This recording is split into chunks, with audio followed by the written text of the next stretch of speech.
Yes breaking news చూస్తున్నాం. సీట్ల లెక్కలు తేలింది, కానీ జనసేనాని పోటీ చేసే స్థానం మాత్రం ఎక్కడో తేలలేదు. జనసేన అధినేత పోటీ చేసే స్థానం ఏదనే ప్రశ్న ఇంకా సస్పెన్స్ గా కొనసాగుతోంది. పవన్ పోటీ చేసేది పిఠాపురం ఎమ్మెల్యేగానా లేదంటే కాకినాడ ఎంపీగానా అనే అంశం హాట్ టాపిక్ గా మారింది. ఇదే అంశంపై జోరుగా బెట్టింగులు కూడా జరుగుతున్నాయట. పవన్ ఎంపీగా వెళ్తే కేంద్ర మంత్రి అయ్యే అవకాశాలున్నాయి. అదే జరిగితే రాష్ట్ర రాజకీయాలకు ఆయన దూరం అవుతారనే వాదన వినిపిస్తోంది.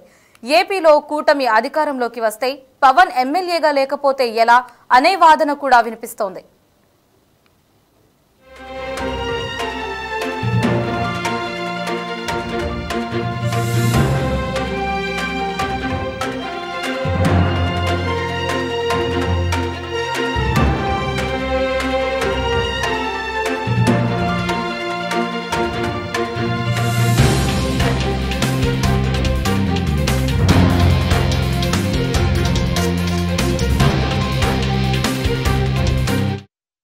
ఎస్ మరి ఇక పవన్ కళ్యాణ్ ఎక్కడి నుంచి పోటీ చేస్తున్నారు అనే అంశం అయితే ఇప్పుడు సస్పెన్స్ గా మారింది.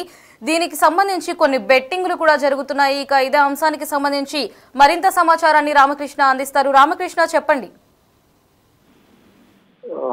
ఆంధ్రప్రదేశ్ కు సంబంధించి అటు జనసేన, భారతీయ జనతా పార్టీ, తెలుగుదేశం పార్టీ 3 పార్టీల మధ్య పొత్తు అయితే ఖరారైంది. ఇప్పుడు సీట్ల సర్దుబాటు కూడా జరుగుతుంది. అయితే అభ్యర్థుల ప్రకటన ఇక తరువాయి.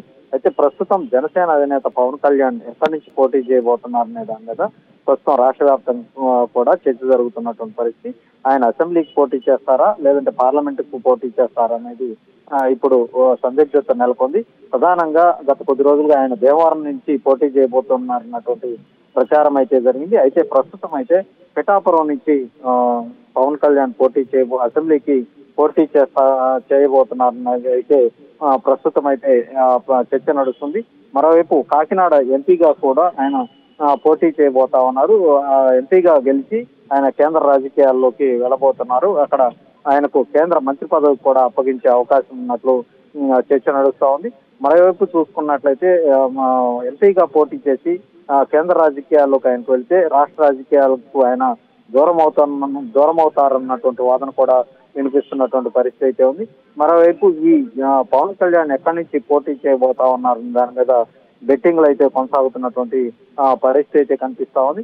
ఆయన పిఠాపురం నుంచి ఎమ్మెల్యేగానే పోటీ చేసే అవకాశాలు ఎక్కువగా ఉన్నట్లు తెలుస్తా ఉంది. ఎందుకంటే అటు వైసీపీ కూడా పిఠాపురంలో కాపు ఉద్యమ నేత ముద్రగడను బరిలోకి దింపాలన్నటువంటి ఆలోచనతో ఉంది. ఆయన 14వ తారీఖున పార్టీలో కూడా చేరబోతా ఉన్నారు. ఇప్పటికే దానికి సంబంధించి వైసీపీకి కూడా అటు పిఠాపురంలో జనసేన అధినేత పోటీ చేసే పక్షంలో ఆయన ఢీకొనేందుకు పవన్ కళ్యాణ్ ఢీకొట్టేందుకు ముద్రగడ పద్మనాభన్ను బరిలోకి దింపాలని వైసీపీ కూడా ఆలోచిస్తున్నటువంటి పరిస్థితి అయితే ఉంది. మరోవైపు చూసుకున్నట్లయితే పిఠాపురం నియోజకవర్గంలో రిటర్నింగ్ అధికారిగా జేసీ ప్రవీణ్ కొనసాగింపు మీద జనసేన నేతలు తీవ్ర స్థాయిలో అభ్యంతరం వ్యక్తం చేయడం జరిగింది.